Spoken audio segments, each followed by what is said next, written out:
Well, as you turn in your Bibles to 1 Samuel chapter 20, we'll be covering a good portion of this chapter today, and I will apologize in advance because we'll come to a point in our passage where you go, that's where we're stopping.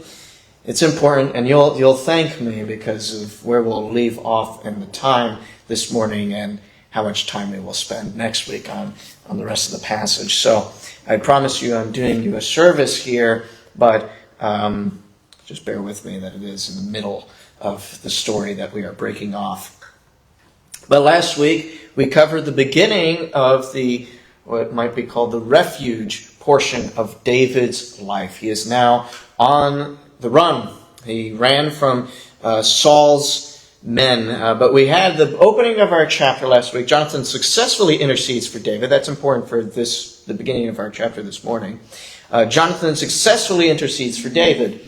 He says, hey, Father, don't kill David. He's only done you good. He's only done righteousness for your sake.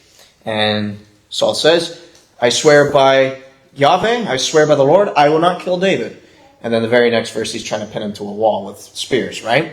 And then he sends men to kill David.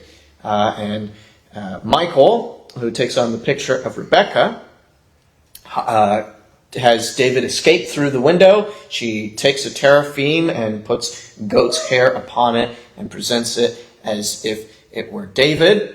And then David escapes to Naioth, where Samuel is, and Saul sends several men, 3 sets of men, and each of them keep prophesying, so they don't complete their task of bringing back David. So Saul goes out himself, and he prophesies. But the story ends on somewhat of a humorous note, that Saul, in his prophesying, strips himself naked, and he has removed his kingly office from himself. And the last words of the chapter were, is Saul among the prophets? That question we heard before, which was once asked in anticipation of Saul's kingship, is now being asked ironically.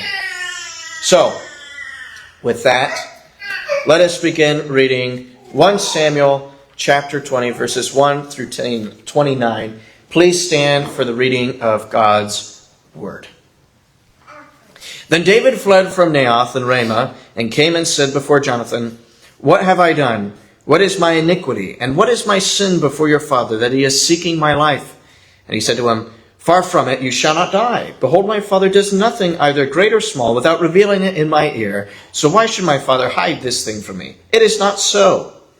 Yet David swore again, saying, your father knows well that I have found favor in your sight, and he has said, do not let Jonathan know this, lest he be grieved. But truly, as Yahweh lives, and as your soul lives, there is hardly a step between me and death. And Jonathan said to David, whatever your soul says, I will do for you.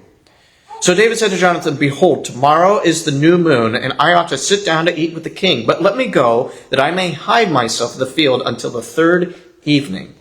If your father misses me at all, then say, David earnestly asks leave of me to run to Bethlehem, his city, because it is the yearly sacrifice there for the whole family.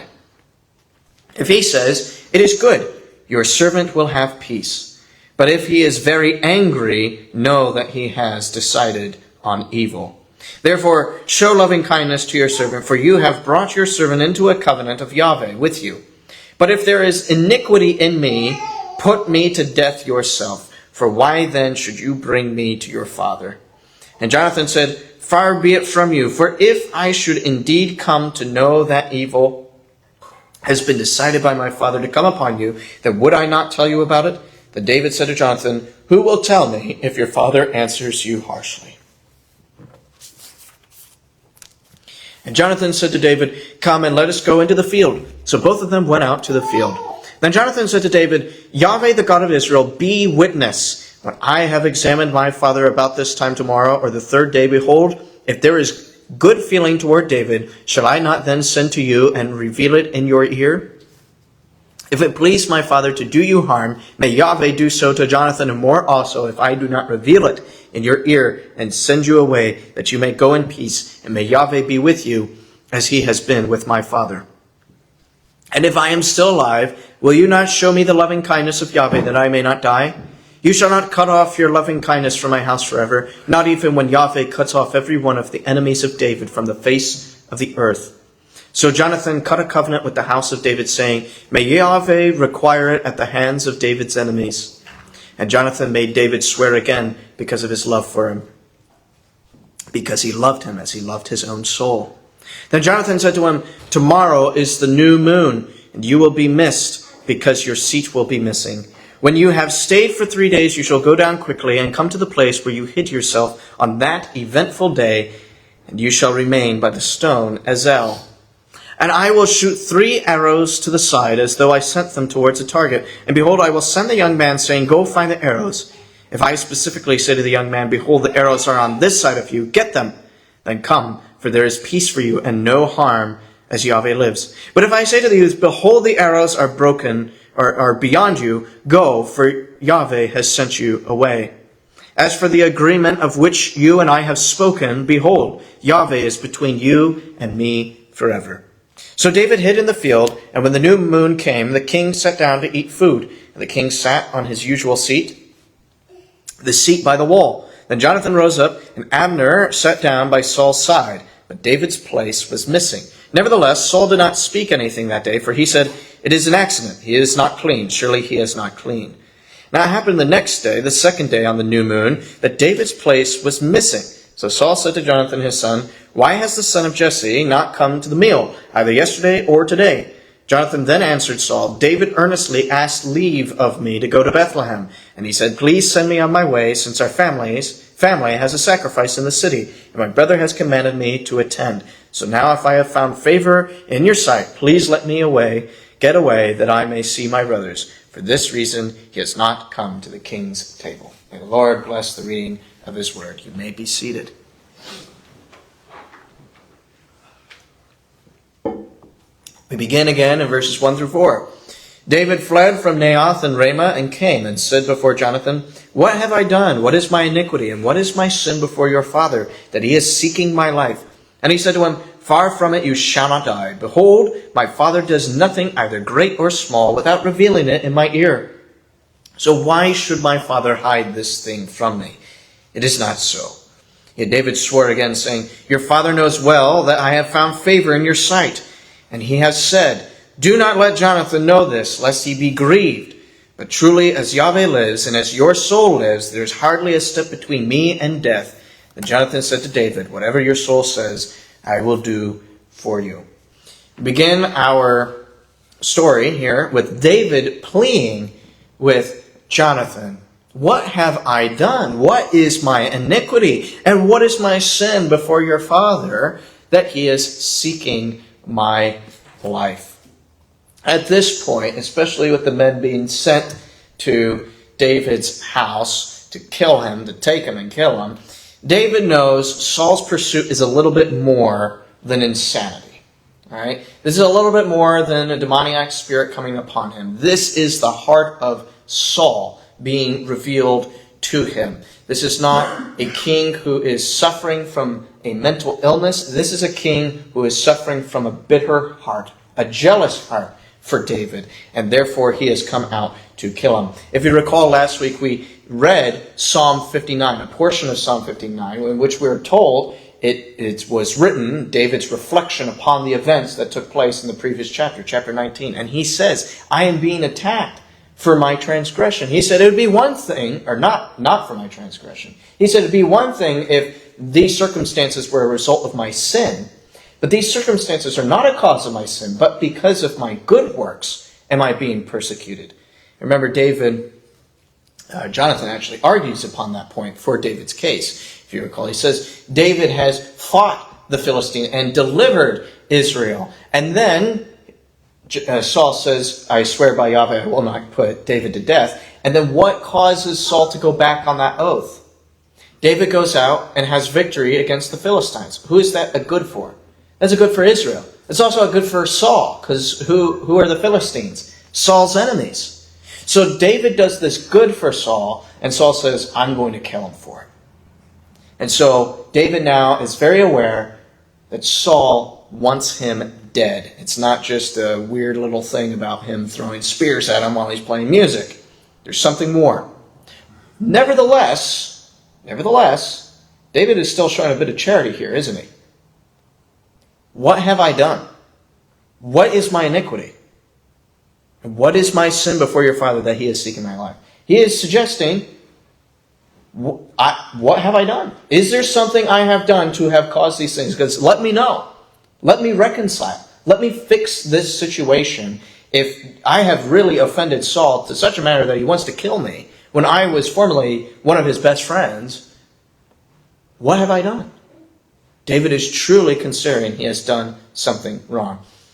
And then we see Jonathan's charity in response. Far from it, you shall not die. Behold, my father does nothing either great or small without revealing it in my ear. So why should my father hide this thing from me? It is not so, he says. It's not so. By the way, these are the same words, it is not so, that the people use for Jonathan's sake. Back in 1 Samuel chapter 14, if you recall, when Saul made that ridiculous vow that nobody could eat anything until they defeated their enemies, and Jonathan, unawares of this decree, eats some honey and is enlightened in his eyes, the people said the same words. It is not so. And so there's an irony here that Jonathan is missing his father's own trajectory. Jonathan should know that killing a son is not beyond Saul's purview. Saul has attempted to kill Jonathan, his own son, his own biological son. Remember, David is an adopted son. Jonathan, his own biological son, is his firstborn, no less, he attempted to kill. And if the people didn't stand in the way, Jonathan would have been slain by his own father. But what is Jonathan's charity? Jonathan's charity is thus. He refuses to believe that Saul will break an oath made to the Lord. Why does he think that? Why does Jonathan think that Saul will not break his oath? Jonathan's belief in Saul's oaths, that he makes these oaths and that he will keep them, rather than Saul's own perverted heart. What I'm getting at here is Jonathan was almost put to death by what? An oath. Saul won't break an oath. That's the kind of man he is. But he will break an oath for his own glory, for his own sake. He will break an oath. So that is where the irony is at. Jonathan should know very well of Saul's murderous capabilities. But David answers, no, you don't understand, Jonathan. Your father knows well that I have found favor in your sight, and he has said, do not let Jonathan know this, lest he be grieved. But truly, as Yahweh lives, and as your soul lives, there is hardly a step between me and death. Saul doesn't want Jonathan to know. There's probably two reasons why he doesn't want Jonathan to know. But we're told by David specifically that David has won Jonathan. He's won him. But he's also, there's this element, Saul probably doesn't want to be talked down again. Saul's already been Jonathan has successfully talked Saul down from killing David once, so he doesn't want Jonathan to be able to do this again. So he's removing that element. But there's probably another side to this, which is that Saul is holding on to Jonathan as best he can. Saul is falsely protecting Jonathan. He's falsely protecting Jonathan to protect himself. Right? He is giving this pretense, I don't want my son to be grieved over these issues. Well, you wouldn't be grieved over these issues if you weren't acting in falsehood, if you weren't acting in bloodshed. And so Jonathan answers David, whatever your soul says, I will do for you. I'll do whatever you want. Jonathan is yielding to David. He's yielding to David.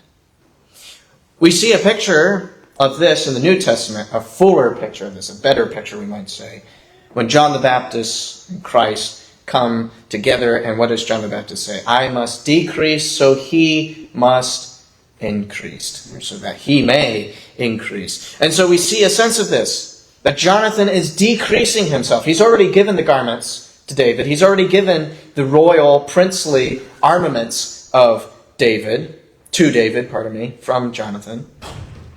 He's already done this, and now he's yielding even further. And we will see first that David is going to convince Jonathan through this process. But it is an important point here. I will do whatever you want. Whatever your soul says, I will do for you. That is Jonathan's disposition towards David. And so we read on verses 5 through 11. So David said to Jonathan, "Behold, tomorrow is the new moon, and I ought to sit down to eat with the king. But let me go, that I may hide myself in the field until the third evening.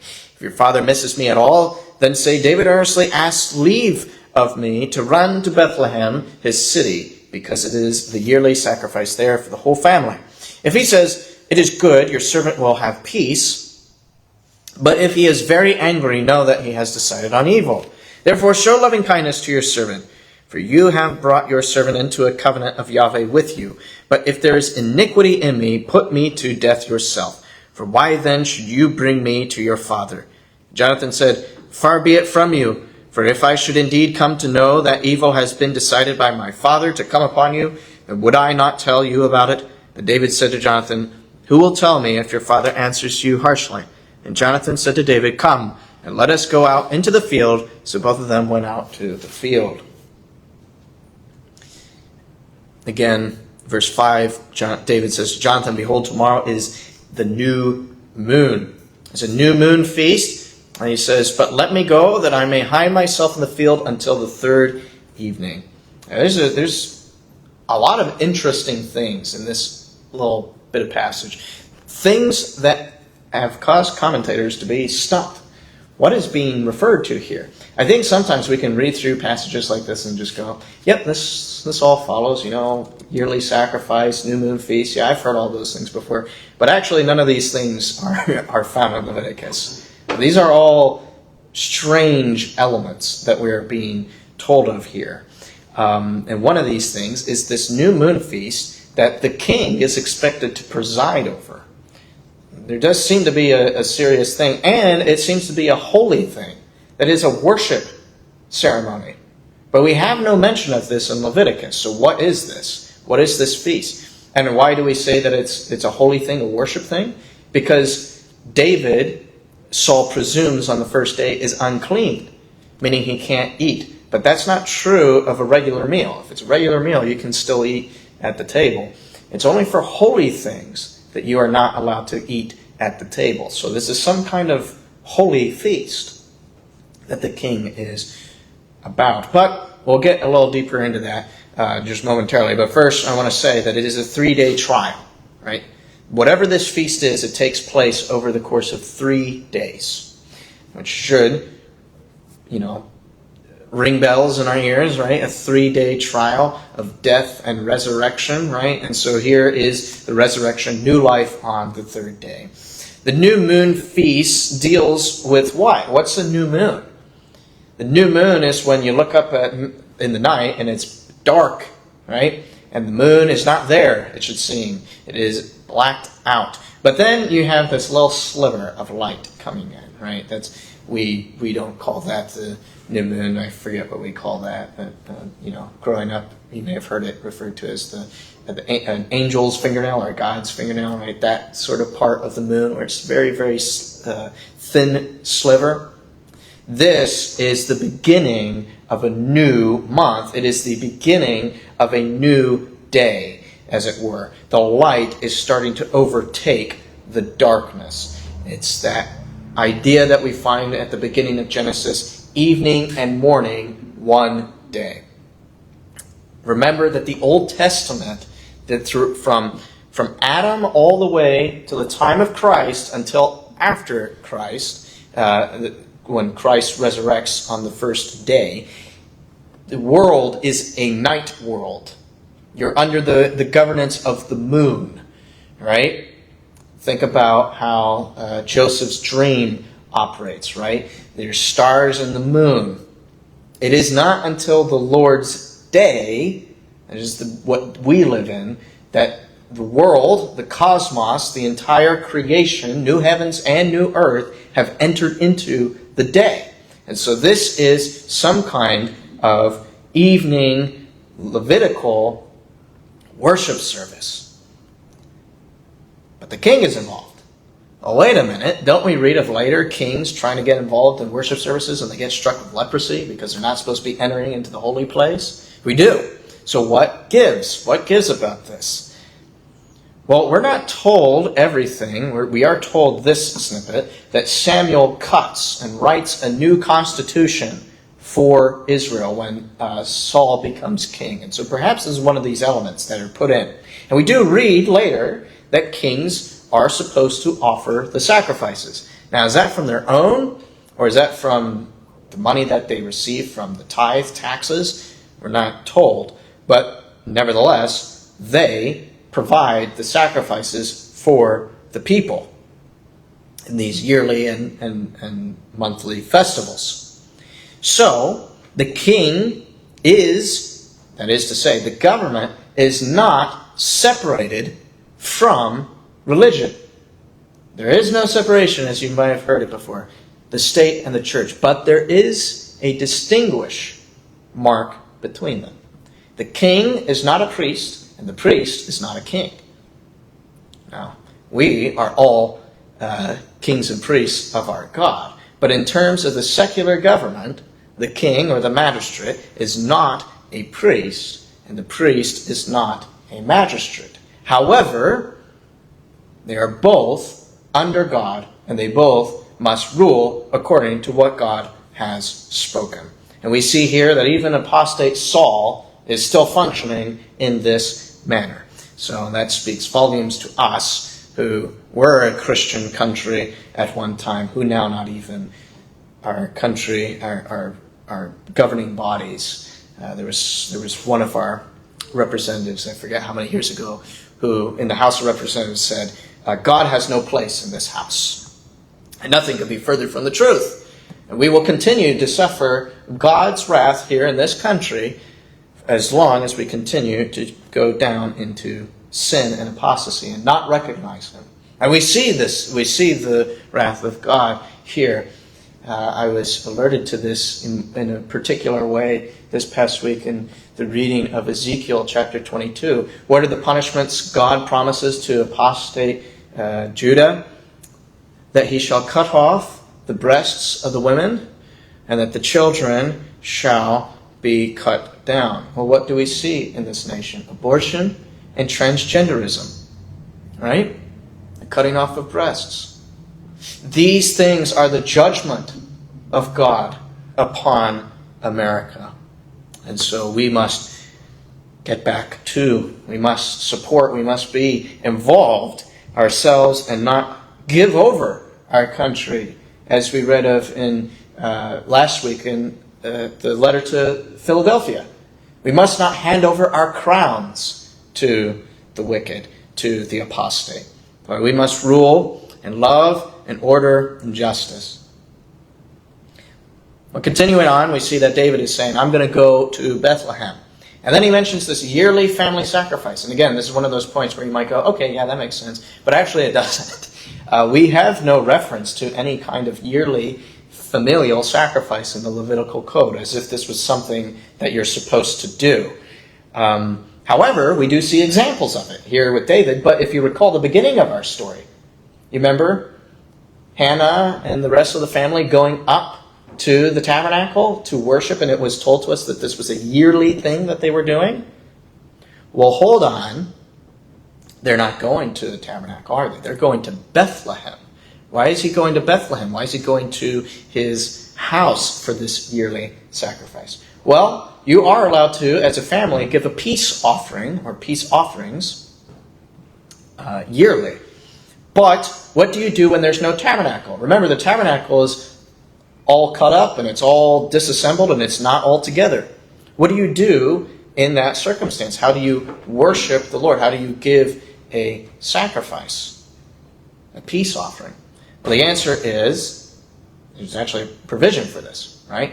Temple or tabernacle, if it does not exist, what can a family do? A family can sacrifice at their homes, but they must pour out the blood on the ground, right? That's found in Deuteronomy. So there are some elements that we can piece together what these things are. But David says, you tell Saul that I have gone and done this. All right, give me leave to do this thing. Tell them that I have done this. All right.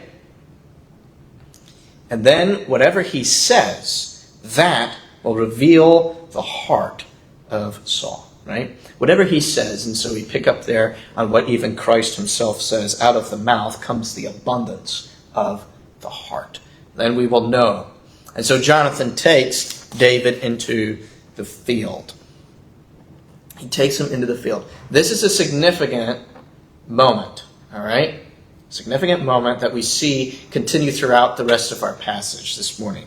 That Jonathan here is presented to us as an anti-Cain. Right? Where did Cain slay his brother? In the field. Right? He slew his brother in the field. So Jonathan is taking him out to the field. If Jonathan were a Cain, what are we expecting Jonathan to do?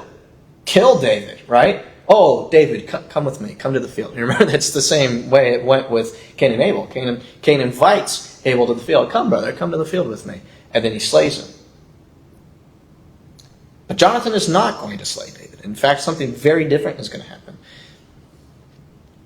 He's going to love David in this field rather than slay David in the field. Jonathan is opposed to his own ambition for the sake of the Lord's kingdom. This is true humility, and this is the kind of humility Christ's people are called to. This is the kind of humility Christ's people are called to. To reject our own ambitions. To put away our own desires, our own delights, and pursue Christ's kingdom. To not be overtaken by our fleshly passions. But we see even in this picture that Jesus, even though it's very clearly David is the picture of Jesus, Jonathan is a picture of Jesus here. Because what does Jonathan do? What does Jesus do that Jonathan did? What does Jesus do in a greater fashion? What does Jonathan do? He gives up his position, right? What does Jesus do? He gives up his position in heaven, humbles himself to become like a man, like one of us, and he secures an inheritance for adopted sons. That's what we are. We're all adopted sons. Even the women in here, all right? That's actually your status. You're an adopted son. You're not an adopted daughter. That's important, okay?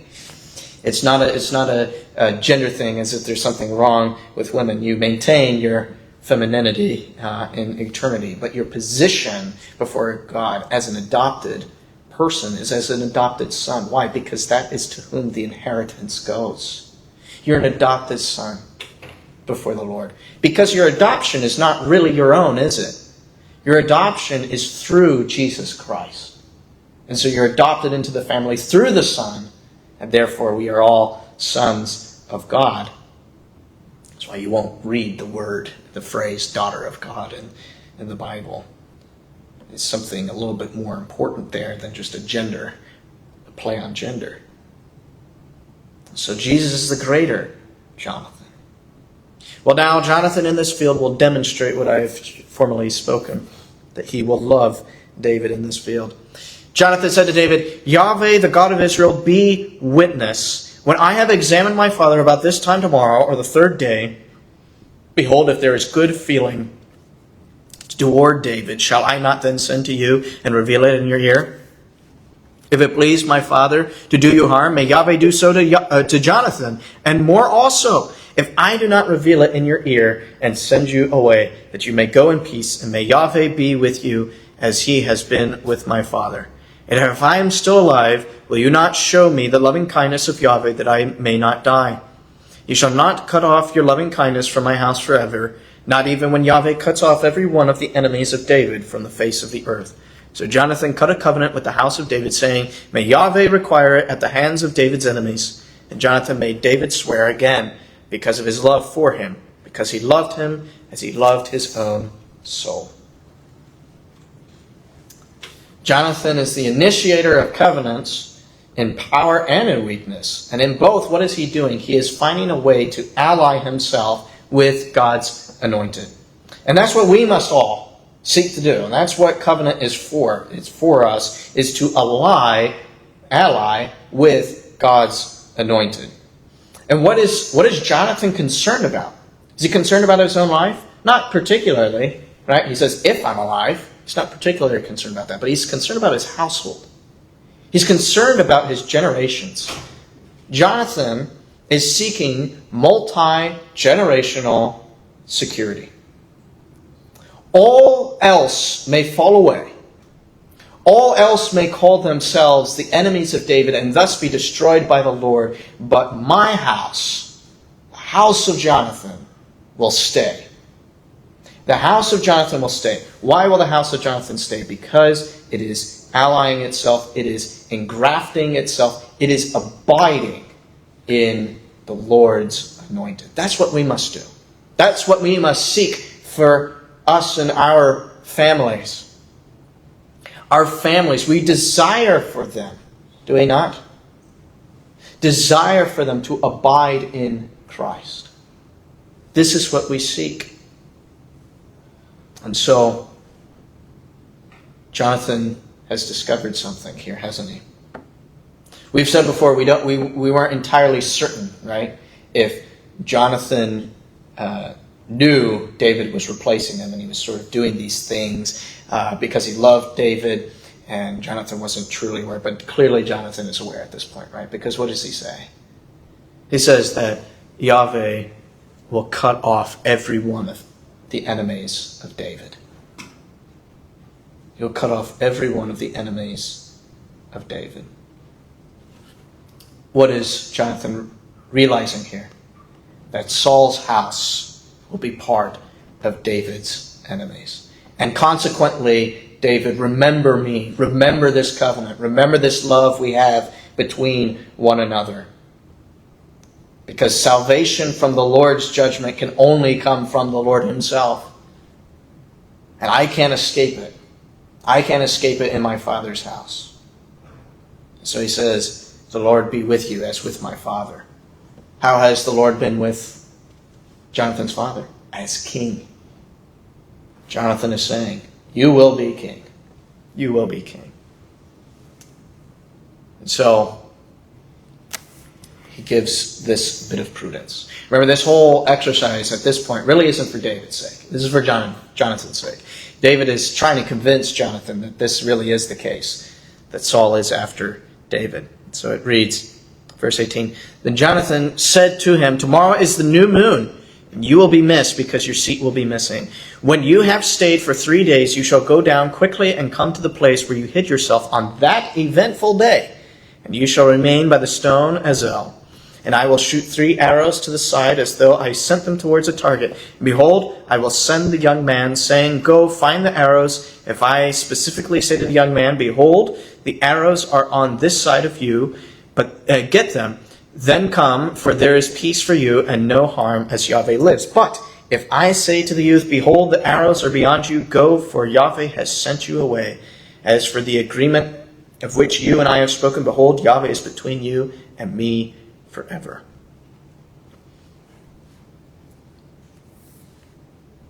He speaks of the former field.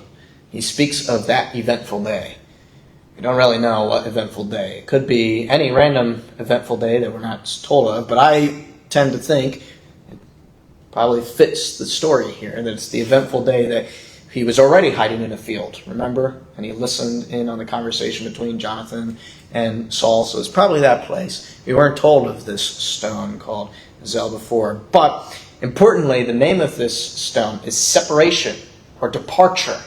So that's a fitting place, right? Because we know how this story is going to play out. This is going to be the place from whence David will depart. But the arrows and the separation and the departure should remind us of another pair of twins who had contests between them, of which Jonathan is now reversing. He's Esau. How is he like Esau? He's brought him to a field. From where does Esau come when he is hungry and gets the food for his father later on? The same place, the field he comes from. Comes from that field. It's also where the serpent comes from, by the way.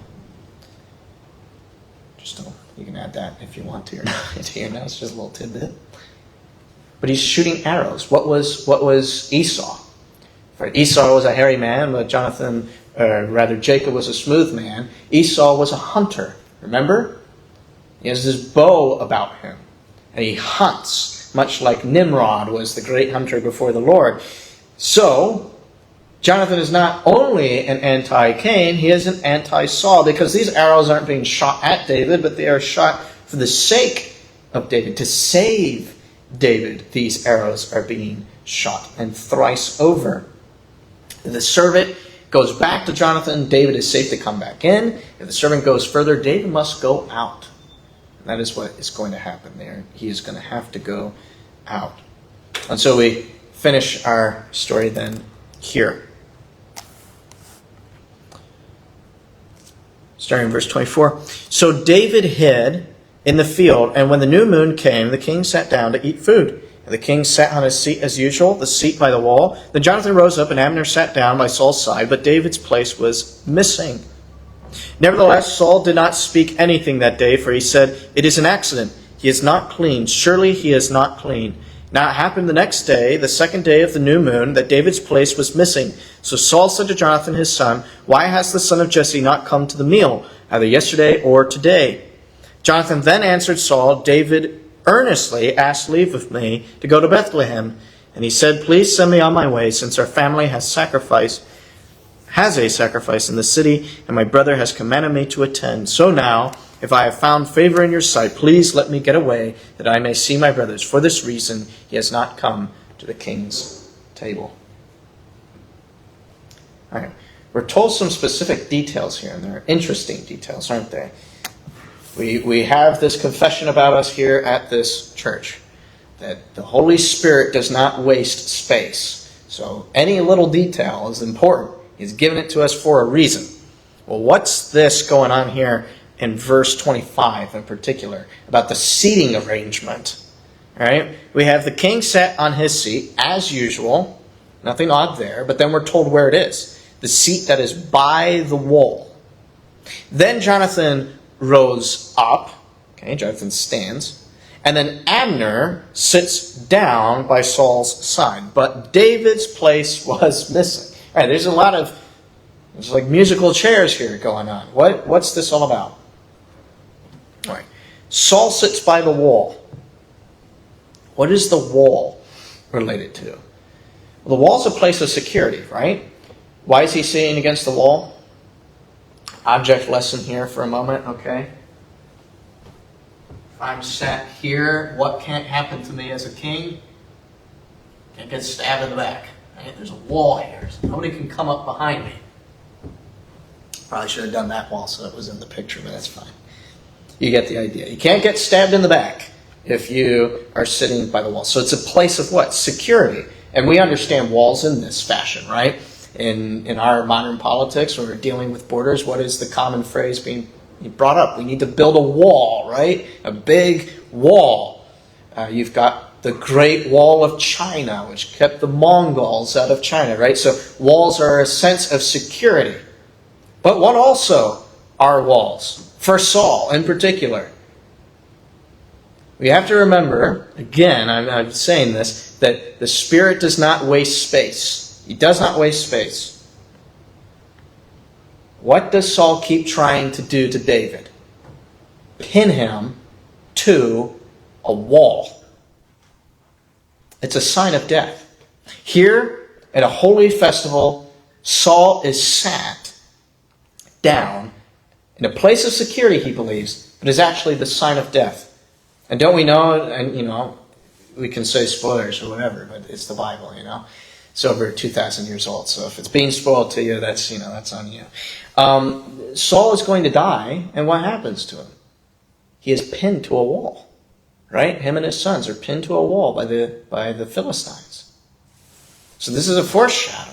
He thinks he's in a place of security, but this is really a sign of death. And so Jonathan stands up, but Abner sits down.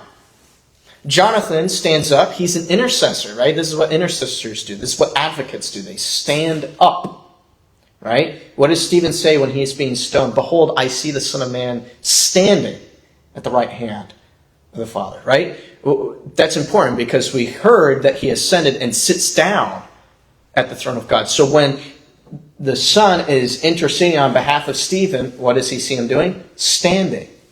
That's Jesus interceding. That is what Jesus said. If you confess me before men, I will confess you before the Father. But if you deny me before men, I will deny you before the Father. He was confessing Stephen before the Father in that picture. So Jonathan is standing in this intercessory role. But Abner sits down. Who is Abner? Do we remember? He's the uncle of Saul, familial-wise. But a little bit more importantly to our story, he's Saul's commander. He's Saul's general. He's Saul's commander is probably the better word because he fits a similar role as Joab later will for David.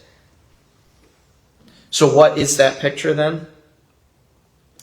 I think we mentioned this before, but if not, it's certainly been a while, so maybe this is a refresher. Remember that commanders in the time of the kings are in the same place as a wife, all right? Not, one for one literally. They're not, married to each other in that sort of way. But they symbolically are related, all right? That is, in the way Adam is related to Eve, so David is related to Joab.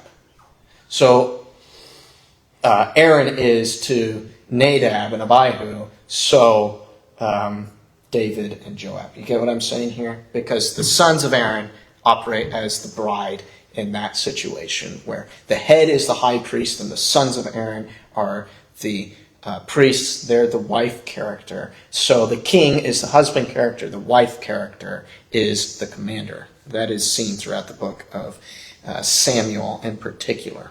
And so Abner, like the wife, sits down by what? Saul's side. From where did the wife come? From the side of Adam, right? So this is where Abner has positioned himself. And so there's this military intrusion.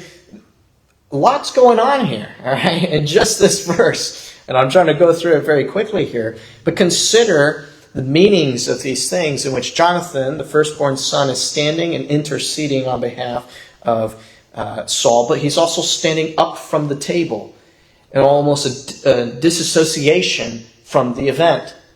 Whereas Abner, the wife character, is sitting down with Saul, giving his approval of this event. There's a lot you could go into there, but I see my time, and I should probably cut it short here, so we'll just move on. David is presumed, the reason why he's missing on the first day, is presumed that he is not clean. There's an absence, and this absence creates a noticeable presence. There's something about that. There really is something about absence creating a presence. We see it in the Lord's Supper in particular, that there's an absence of our Lord, and yet there is a great presence of him in the supper. There is a tension, and I think a lot of our brothers and sisters go too far in opposite directions. We have some where Jesus is completely absent from the supper. It's just symbols. There's nothing more to it. And then we have others who say he's physically there in the bread and the wine, and now he's too present. There's no absence at all. But I think something truer is that tension of absence and presence. Some of us might have experience with this. This is not knowledge of my own. I'm getting this from someone. Unfortunately, it's escaping my mind who this came from. I think it was an author. But the idea that when somebody dies, their absence has a presence about it, right? Someone, if you live in the same house where a family member has passed away, suddenly they go from one room when they were alive, right? Because we can only occupy one room at a time when we're alive, right? To suddenly they occupy all the rooms because your memories shape them there, right? You get what I'm saying? They're in the places where you remember that they were, and suddenly their presence becomes far greater than when they were alive. And there's something to that in which even Jesus says. Right? Jesus says, I must go. I must go. Why? Because the Son of Man is going to fill the whole of the earth. His presence will come to the whole of the earth. And so David is representing that right here. He is absent, but he is very present in mind of Saul. And so then the second day comes. It says in verse 27, happened the second day of the new moon that David's place was missing. So Saul said to Jonathan his son, why has the son of Jesse not come to the meal either yesterday or today? Jonathan then answered Saul, David earnestly asked leave of me to go to Bethlehem. And he said, please send me on my way, since our family has a sacrifice in the city, and my brother has commanded me to attend. So now, if I have found favor in your sight, please let me get away, that I may see my brothers. For this reason, he has not come to the king's table. I want you to notice something here. That phrase, where is that son of Jesse? Where's that son of Jesse? Why has the son of Jesse not come to the meal? Son of Jesse. What is Saul saying here? Saul is identifying David outside of his family. He has excommunicated by speech. He has excommunicated David from the family. And that's significant, isn't it? Because one, he's married to his daughter. But two, he's already adopted him as his son. Do you remember? Don't go out to Jesse anymore. Now, you notice, he says this before he's told that David has gone out to Bethlehem. Right? So it's not as if he's saying this because, David is identifying himself with his family in Bethlehem. No, he says it before he hears this news. So he's already identifying this outsider. This is someone outside the family. He has been excommunicated. In our terms, right, we might say he is outside the will. Right? That's the idea here. And so Saul, before even getting angry, which comes in our next passage, before even getting angry, has already revealed his heart to Jonathan. And Jonathan gives his testing answer.